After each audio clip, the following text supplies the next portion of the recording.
மனிதன் பிரபஞ்சத்தோடு Cosmos universe தன்னை முழுமையாக இணைத்துக் கொள்ளும் போது உடல், மனம் மற்றும் ஆன்மீக ரீதியாக ஆழ்ந்த மாற்றங்கள் ஏற்படுவதாக ஆன்மீக மற்றும் தத்துவ நூல்கள் குறிப்பிடுகின்றன. அண்டத்தில் உள்ளதுதான் பிண்டத்திலும் உடலிலும் உள்ளது என்ற தத்துவத்தின் அடிப்படையில் இம்மாற்றங்கள் அமைகின்றன. பிரபஞ்சத்தோடு இணைந்தால் ஏற்படும் முக்கிய மாற்றங்கள் நாம் பஞ்சபூதங்களின் சமநிலை அடைய உதவும்.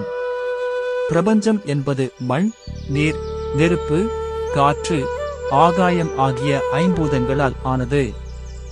மனிதன் பிரபஞ்சத்தோடு இணையும் போது அவரது உடலில் உள்ள இந்த சக்திகள் சீரடைந்து ஆரோக்கியம் மேம்படுகிறது.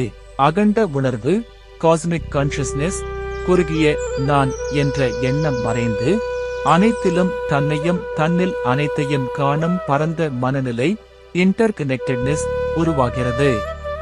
பேரின்பம் மற்றும் அமைதி பிரபஞ்சத்தின் ஓட்டத்தோடு ஃப்ளோ ஆஃப் யூனிவர்ஸ் ஒத்து போகும்போது மன அழுத்தம் நீங்கி ஒருவித அமைதியும் ஆழ்ந்த மகிழ்ச்சியும் பிளிஸ் உண்டாகிறது. ஈர்ப்பு விதி, லா ஆஃப் அட்ராக்ஷன் பிரபஞ்சத்தின் ஆற்றலோடு இணையும் போது ஒருவரது எண்ணங்கள் மற்றும் விருப்பங்கள் விரைவாக நிறைவேறத் தொடங்கும் ஆற்றல் கிடைப்பதாக நம்பப்படுகிறது. படைப்பாற்றல் அதிகரிப்பு அதிகமாகும் போது மனிதன் பிரபஞ்சத்தின் ஒரு அங்கமாக தன்னை உணரும் போது அவரது கற்பனை திறன் மற்றும் படைப்பாற்றல் எல்லைகளை கடந்து விரிவடைகிறது.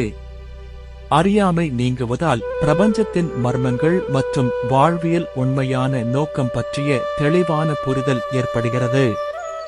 சுருக்கமாகச் சொன்னால், மனிதன் ஒரு தனி அலகாக இல்லாமல் பிரபஞ்சத்தின் ஒரு பகுதியாக மாறும்போது முழுமை அடைகிறான்.